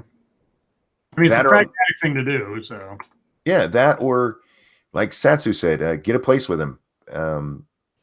Split your bills. Look, money just doubled. Yeah. I don't see why this is the answer given here. Boss, stop yammering about love. Shh. Well, she said she's on the West Coast. She didn't say where exactly. Joy said LA is expensive. You're right. But if she's already paying her own bills, and I just don't understand unless they're taking money from her or her bills went up without her changing anything. You should still be fine for right now. But how old is she? Did she tell us? I'm guessing her early 20s. That's She just said young. Yeah. So, look, I'm a believer in true love. I am. But you didn't tell us much about this guy, which tells me that you're far more interested in the job. So go with that. I mean, you could do the long distance thing depending on how long distance it is, but fuck yeah, go. She obviously seems to, from reading that, it seems to me she puts that job a little bit ahead of him anyway. Am I wrong there? Yeah. Yeah, I mean, making a relationship commitment at this early, if she's as young as she says she is, she's better off just focusing on her career. If she can't, if he's not so important to her that she has to make this decision, that's like even a choice, then yeah, go for the career first. Yeah, because in these situations, if that's the case, you usually hear, "I just couldn't bear to be without him. I don't know what to do." But she's just like, "Do I leave his ass?" It's just like, well, I mean, if it's that easy, then maybe. And it's weird. She didn't even bring up the pot. Squishy, how you doing, sweetie? She didn't even bring up what you brought up, Satsu. You know, the possibility of moving in again. Yeah, that wasn't. It didn't sound like that was on the table. It's like all or nothing with this bitch. Yeah, leave your dude. Go. You're gonna fall in love with a new reporter at the new place anyway. So leave him. You'll be a happier person, and you can thank the lords of the night for that. That's what we do here. We make people happy. Did you guys know that? I didn't, but I guess now I know. Knowing it's half the battle. I should probably start to do that. Anytime I hear, now you know I have to do that. Chat. It's your time. Questions, comments, concerns, throw it into the chat box now, and we will do our best to address it. I seem to be in a little bit of a ranty mood, so if you ask a question that gets us talking a lot, that's your fault. But we love you for it. She's a reporter. Did she fall in love with anyone who hates Trump? She didn't say. Mashishu, Lords of the Night, did you see the tweet I tagged you in? Seems someone is saying the next 6 minutes and someone else basically backstabbed Scooby. I saw the tweet from Schmeckel, and I went to watch AP's video on it. And I watched about half of it. That's some internet fucketry that's brewing. It's some low tier internet drama. It's interesting. I mean, AP does a good video on it, but I only got to watch half of the last one he made. So, Flying Falcon, thank you so much. Make people happy. Bullshit. Laugh my ass off. Hey, I make everyone happy. Oh, bad comic review. Yeah. Jack, did you watch Matt Christensen's video? I did, the Patreon one. And I got to be honest with you guys. The Patreon stuff on Twitter is working my nerves. People are treating this like it's Nazi collusion. But after watching Matt's video, Patreon, what the fuck are you guys thinking? Yeah. I mean, it was ridiculous. I was like, it just the transcribed conversation. And then did you see the dramatic reading that Sargon did? No, I didn't. I'll have to check that out. So they took the transcript, and V was the Patreon lady, and Sargon played Matt. And I mean, I got everything I really needed out of Matt's video. I watched a little bit of the dramatic reading, but it was still funny. Mhm. But yeah, it's like you can't record this conversation. Yeah. Like, okay, so you're keeping secret all of these extra exceptions and other things. Isn't this what got you in so much trouble in the first place? Is that you had secret rules that nobody knew about that you decided to enact on people, and we're not a free market. Oh, Yeah. okay. Thanks for that part. That was cool. Yeah, Monk, I am missing the Chargers game. Do you know what the score is? Last I saw, the Chargers were down. I think it was 3-0 when I saw it. And maybe it was 7-0. I didn't pay that much attention. The stuff that bitch said just made no sense. And her trying to bring up I think we talked about this a little yesterday. Her trying to bring up the whole Anita Sarkeesian thing as something Sargon did wrong. And then he's like, well, what if I said exactly what Sargon had said in a Skype call? Right. And she's like, well, we'd still take it on a case-by-case basis. Like, what? Bitch, you have to have some rules. Even if they're as fucking vague as YouTube, you have to have some fucking rules. But yeah, I made sure to watch that, Jack, because in case it came up tonight, because yeah, that was I'm with Matt. I'm like, it's disturbing, the answers he got. And this wasn't something he fished for. They went to him because he lost a bunch of what do you say, 42% of the income he's made off of it? Or the patrons at least, or something like that, yeah. It was 30-some% of the patrons and 40-some% of the money. So yeah, that means he lost some big ones too. Ryan, scriblings, are these like zerglings? Scribe brush. There you go. That's a video game joke, y'all. Net says, Monkey, Scribe, Satsu, are you guys as hyped for Cena Core as I am? Is that how you say it? Cena? Yeah. John Cena. For what? Cena Core, I'm guessing, is how you say that? I don't even know what it is, bud. Yeah, I don't know what you're talking about. Flying Falcon asks, what happened, Mash? Check out, what the hell is AP's channel? I forget the name of it. Because I don't even think he goes by AP anymore. Let me bring up my history, and I'll actually share his channel with you. You can go watch it all. It's an interesting video. The Blunt Stream is what it is. His channel. That's what it is. Hang on just a second. Throwing that into chat. Sorry about that. And you can go check it all out and watch the whole gritty mess. If you enjoy internet drama, you'll enjoy that. Let's see. Weeb says, don't even get me started on the internet drama. Yeah, that's a shit show. Satsu, I don't even know if I asked you this, but what's your favorite anime genre? My favorite genre? Yeah. I like cerebral anime, like shit that like fucks with your expectations and like mind-bending shit. I like those kind of shows. And I got a weakness for like cute anime because I'm a weeb. But yeah, cerebral shit is the stuff that I really get into. Zero, you're cheating there. Oh no, that is a question. Okay. He says, Monkey, don't build walls in the games tonight. See how that works out for you. Yeah, we build walls constantly, and they tend to work for us. You Trump supporter. Ours don't cost $5 billion, but How do you know? And maybe in the video game world they do. Thank you, Observer Dude. You've offended me. Now I'm going to tweet about you. You'll trend all over Twitter. Game over. Yeah, no shit. Yeah. I saw somewhere somebody said that Patreon has actually increased their revenue since this all started. Really? Yeah. Surprising.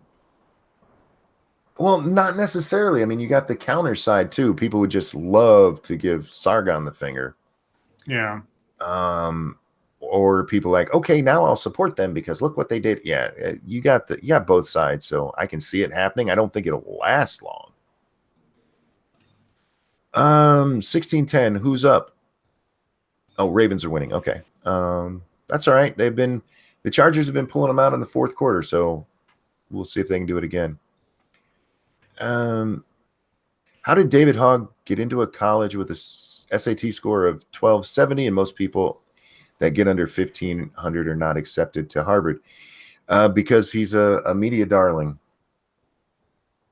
And whether we like it or not, I mean, he has been an activist for what, a year now, easily, something like that. He's out there putting in some work that he can put on his application. I mean, I can see them justifying it. I wouldn't agree with it, but I can see how they justify it. Satsu, are you excited for season 2 of One Punch Man, which premieres this coming April? I am excited. Also, Satsu, did you see Lude the Dragon? Lude the Dragon. The Dragon Lolly? Okay, I thought that was LOL, but there is an I at the end. Lude the Dragon Lolly.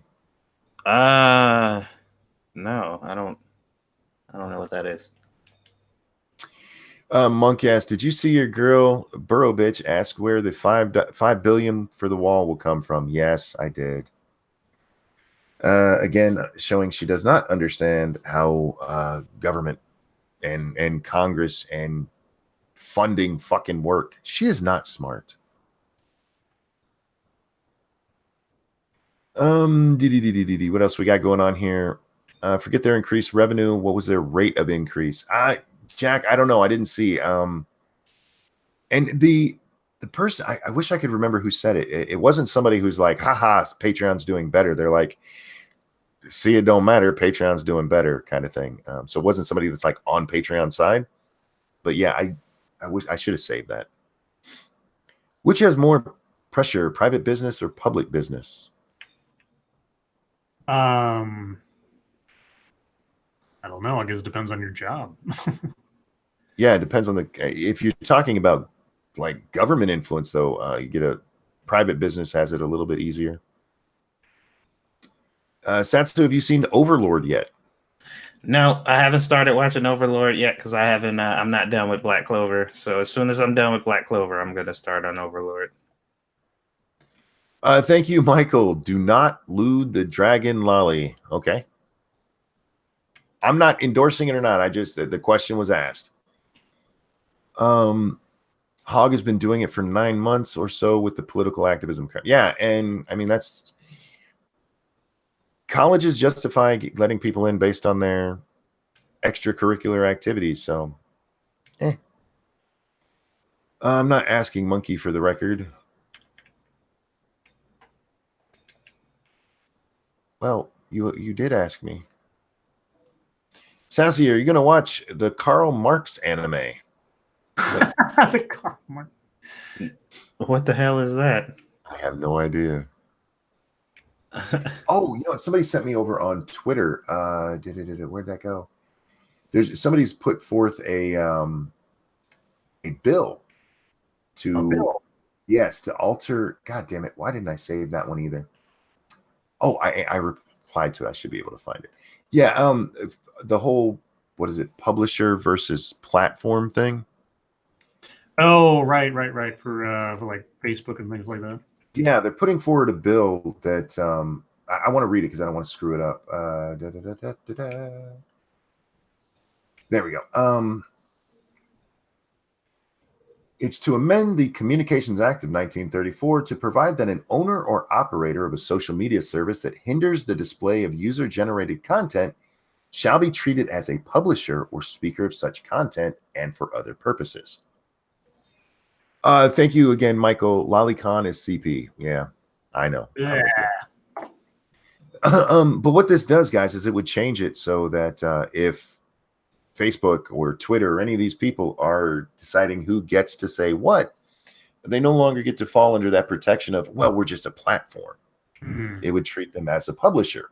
And as a publisher, you can be held legally liable for the things that are said on your platform. Yeah, I'm actually for that. It's a change that's needed because at some point when you're accidentally shadow banning 600,000 people and they all just happen to be conservative, I don't think you get to play we're just a platform role. And what that does, guys, the platform thing, it's why Twitter and Facebook and all these places are allowed to exist, because they don't get held legally liable for anything we say on there because they are just providing the space.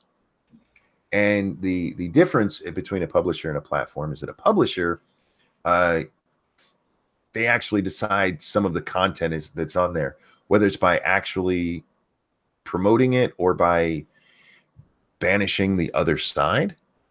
It's basically them editorializing. It's them giving it their thumbs up. I kind of hope the change passes. I think it needs to be a little bit more specific than that. But yeah. Sorry, Jen, Satsu and Monkey. Looks like there's going to be a big update to Raft. They're bringing in animals with bigger islands plus attack piggies. Why do they always have attack pigs? I don't know, but I am open to more Raft stuff. Oh, asking about private versus public companies, which has more pressure not to fail? Both. I mean, neither one should fail. Yeah, but your job to, keep it running, then you have pressure to keep it running, I guess. Unless you're a lazy ass. Good night, guys. I'm bouncing out. Great stream as per usual. Take it easy, Zero. Have a great night. Is Satsu moving out of the Northeast Ohio area? Man, you're kind of specific knowing where he's at. I think he's watching you. I don't live in the Northeast Ohio area.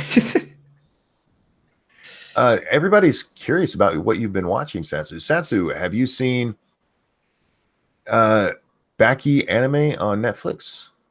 Did I say it Baki? B-A-K-I? Baki. No. If you guys are curious about what I'm watching, I've actually been a little more active on my anime Discord. Well, it's not specifically an anime Discord, but in my Discord, I have a section specifically for anime. But I am the only person who really posts in there, so I get the impression that nobody gives a shit. So if you guys actually go in there, then you'll be updated on what I'm watching all the time. There you go. P-Dog says that Hogg will be the most famous Harvard dropout in history. I don't think he'll drop out. No, they're going to literally nurture and pamper him in there to make sure that he doesn't that no bad press comes out of that, because they basically let him in on a just kind of like a pity thing or whatever. So if any bad news comes out of him being there, I don't think they're gonna want that. So Joy's remind us that Raft is on sale right now. There's a ton of shit on sale right now. This is better than the summer sale was. The winter sale's awesome, guys. What else do we have here? Safe harbor laws no longer apply when you state you have a capacity to selectively edit your content. They're getting away with it right now because they are. Me and David Hogg don't post the same stuff, so that both are there. But what they're doing is they're saying, well, they violated our terms of service, which is allowed. So it's not allowed with the whoops, we accidentally silenced 600,000 conservatives accidentally. I still can't believe that. That is, oh God. He actually sat up there and said that to Congress people who were like, oh, okay, it was an accident? All right, okay, we understand. If the USPS fails, who do they blame? Mostly they've been blaming it because they've had some up and downs, whether you know it or not. Electronic media and competition with FedEx and UPS. Because you don't have to send mail to most people anymore. You can email them quickly. Oh, Mash asked me about Paranoia Agent. Mm-hmm. That show used to terrify me because the opening to that show, like the opening song or whatever, was so fucking creepy. And it was like this weird kind of like Japanese yodeling that would happen. And this would be like middle of the night, like 2 a.m. in the morning on Toonami, TV fucking turn on or some shit like that. And I would hear this music playing. And the whole thing was like, it was like a bunch of flashes of pictures of natural disasters happening, just like fucked up shit happening in the background, and a bunch of people just hysterically laughing. And it just kept switching through all these people laughing with these horrible backgrounds and this music playing. And it was fucking terrifying when I was young. And this show it's weird, man. It's one of those cerebral shows that I was telling you guys about. The premise essentially is this girl had a puppy and she wanted to take it out for a walk, and the puppy got hit by a car, and she didn't want to go home and tell her parents that she was irresponsible and her dog got hit by a car, so she made up some entity, and she said some kid with rollerblades and a golden bat killed my puppy. Like he killed it, and they were like, oh my god, that's so horrible. And she convinced herself so much that it was true that it actually became a thing, and this aberration started killing people around town. And it's fucked. This show is crazy. This is why I don't watch anime. It all sounds so weird. It is, but it's entertaining as fuck. Let's see. Wow, lots of questions. Dude, where was I? Is Hog going to be in the Skull and Bones? God, that would be fun. He's definitely got the skull for it. Steve Jobs dropped out of Harvard, didn't he? Or was it Bill Gates? Someone like that. Yeah, I believe one of them did. But David Hogg is not either of those men. He's a moron. Yeah, he like Satsu said, they're going to pamper him through just to make sure he gets out, because he's the golden boy with the giant fucking head. Why is government afraid to fire people if they are more picky on their work? Wouldn't their service be more efficient? Well, a lot of times, I mean, they're union, and I don't know if they're necessarily afraid to fire them, but if you're talking about why the post office is slow or why DMVs are slow or any of that, I mean, there's a lot of shit that they have to deal with. What the fuck, you crazy? It's anime. It's always crazy. I've tried watching some. I was watching a boxing video today. I've been watching a lot of boxing videos. I miss good boxing. I watched a great compilation of Roy Jones Jr.'s best moments, and they showed the one where he knocked that motherfucker out by breaking 3 of his ribs with one shot. Oh, I love it. But there was some anime movie commercial came on before it, and I couldn't even tell you what the fuck was going on in it. If you like boxing stuff, and I know, Monkey, you said that you would try anime if you could find the right one. There's one called Megalobox. It's about boxing, and it's not like goofy cartoony. Like it could easily be a real movie. Like it doesn't have to be animated. It just is. Mm-hmm. And I think you would enjoy it. It's pretty fucking good. Oh no, dude, I love me some boxing. There's also the Zombie Punch. Have you ever seen this Zombie Punch? Roy Jones hit this motherfucker and he falls down and his face is frozen in this, what can only be described as a zombie look. His mouth is stuck open. His eyes are just, it could be on the cover of like a Resident Evil, man. Roy, I miss him. He was such a great fighter before he decided he wanted to be a basketball player and a rapper and everything else. Pound for pound, best fighter ever. I don't care what anyone says. Black Lagoon would be something fun for Monkey to try watching. Oh God, no. Feature from Black Lagoon. I think that might be a little out there for Monkey. Start out with Full Metal Alchemist. My sons have watched that, and I sat down and watched parts of it, and I had that same thought. What the fuck am I watching? I'm going to sit down with The Shield. Yes. And watch that. Monkey should watch Death Note or Code. What is that? Geass? Code Geass. Okay. Hey, I said it right. I got one. Yay. Golden Boy would be good for Monkey. So you guys are giving me all these things that I'm never going to watch. Yeah, I appreciate it. Yeah. Don't throw out suggestions in hopes that he's going to, because he's not. Look, I will watch some. You've mentioned a couple that I should watch, Satsu, and you give me one and I will watch it. And if I like it, I'll come back to you guys and go, okay, what's other not weird anime shit?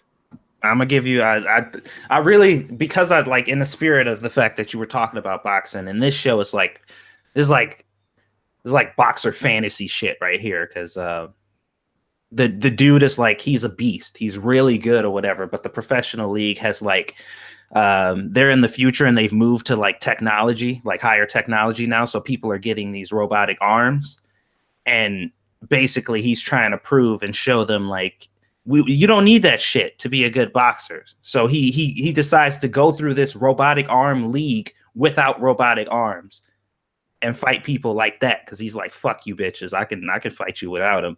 And it's so good, dude. It's so fucking good. So I think you would like it.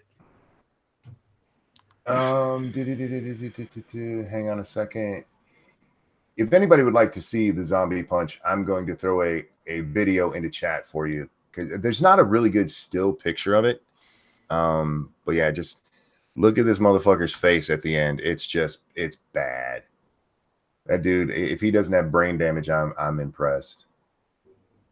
And that's how hard Roy used to punch. Man, he was great. Is Paranoid Agency any weirder than Excel Saga? I don't know if I've seen all of Excel Saga, but Paranoid Agent is just it's fucked. It's pretty damn crazy. So why don't people blame the president, not Daddy Trump, for what? Is this supposed to be failures of the DMV and UPS or USPS? They're the agencies. One, DMVs are state, not federal, and for USPS, I mean, it's Postmaster General has and Congress are more to do. I mean, you can blame him, I guess, but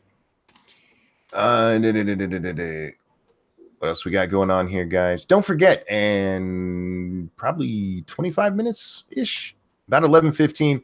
We will be starting over on 2 Cents Plus, playing 7 Days to Die, giving away a copy of Sniper Elite and Sniper Elite 2. 2 winners tonight, or well, maybe 1 winner. We'll see. But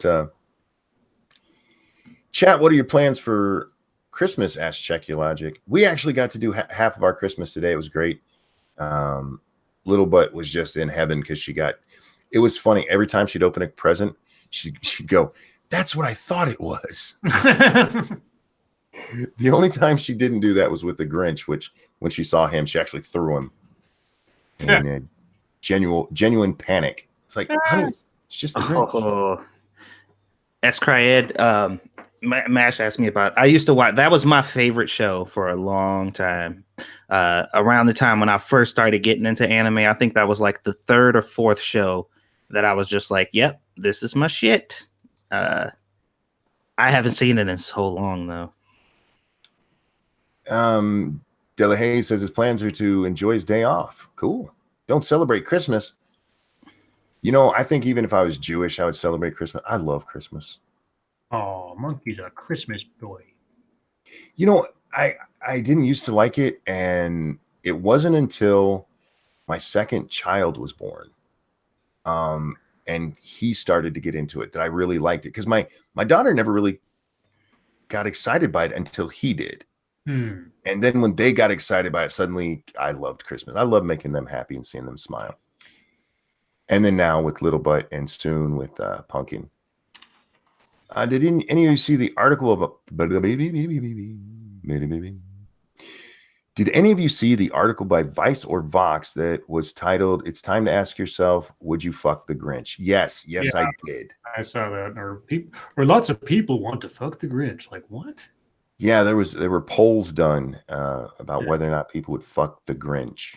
And specifically, they were talking about the Jim Carrey one. Oh, of course. Okay.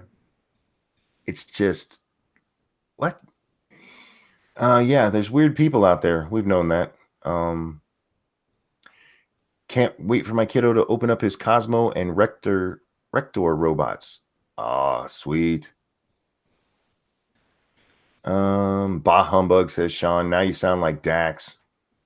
Every time somebody says Merry Christmas, he goes bah humbug. I'm gonna mute his ass. I went to the hardware store yesterday and some fuckers were playing carols on brass instruments. What's wrong with that? I like Christmas carols. I wish we had carolers around here. But we live in the middle of nowhere, so nobody ever comes to my house. That's why if there is a car, everybody's like, who the fuck's here? Guys, we got 6 minutes left. If there's anything you'd like to talk about, throw it into the chat now. Now is our time for that. It's your time. It's time. Are you guys excited for Christmas? I already had my Christmas, so it's kind of a yeah. It's already my Christmas was good, and it came and it went, and now I'm just sort of like I get a day off next week, yay! Satsu, you excited? No. Man, I stream with a bunch of bah humbug motherfuckers. No, Well, Buck, I'm just sort of Switzerland. Well, yours is over. I get that. Yeah. I don't know. I don't know. I used to, obviously, as a kid, I liked it, but I know nothing's gonna happen. I'm gonna give Squishy her gift. She's gonna be happy, and then we're gonna go through the day like we normally do. Like nothing's gonna be different. Get a blowjob out of it, man. Oh, well, that comes with the territory. So There you go. So that's good. That would excite me. I'd be like, hey, Christmas. I'm there's people talking to each other. That always confuses me. Toasted, shouldn't they do the same way they blame Chevy CEO for going bankrupt? I don't know. When the post office doesn't hit their marks, I suppose they get in some kind of trouble. I don't pay that much attention to them, to be honest with you. A anime grand monkey may like is Ika Musume. Musume? How do you say that? oh, that's Squid Girl. They put the Japanese name, but it's Squid Girl. It's funny. It's a funny show, and she probably would like it. But it's kind of Saturday morning cartoonish, so she'll probably enjoy it. But yeah, I thought it was hilarious. Black Romeo says, playing Red Dead 2 now, I can see what it was that bothered you about Chapter 2. I helped her the best I could. Man, that fucked me up. And, oh, man, just wait. Oh, God, that's such a good game. I got to talk to my boy about it today because he came home from where he lives. He's doing a little bit better.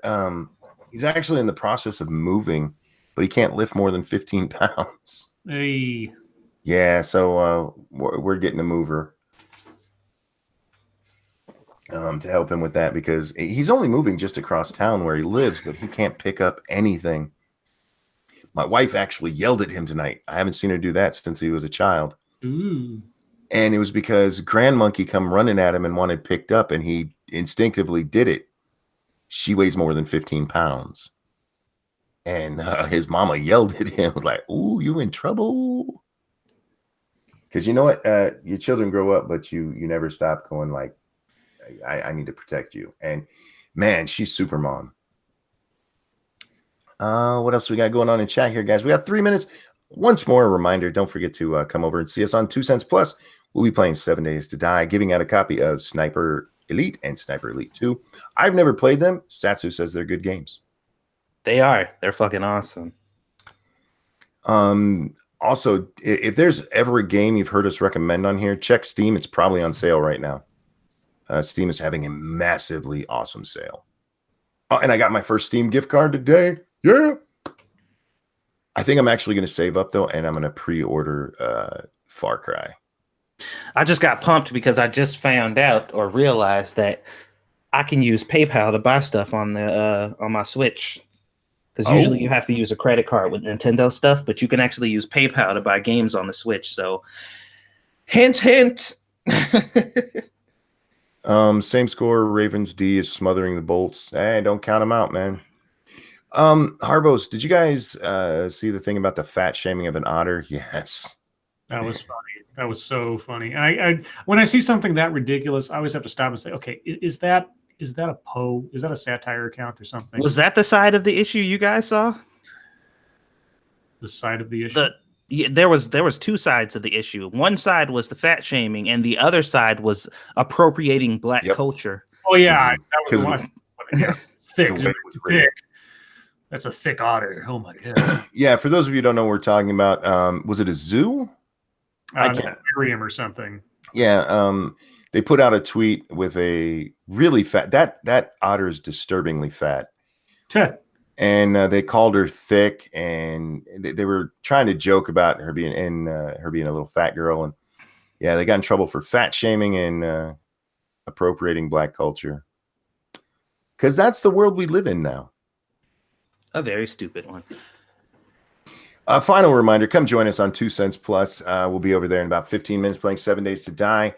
Tell your friends, tell your family, tell that bitch you hate. Have everybody come join us over there.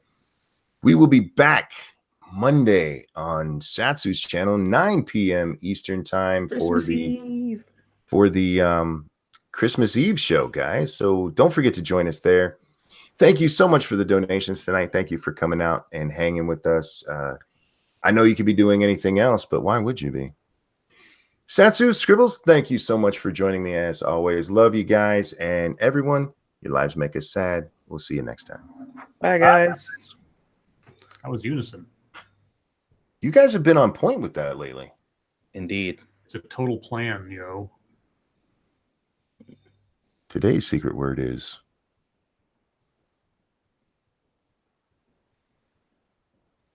Did you really? That's my thing. Wow. I've never done that. I've done it. We're still live.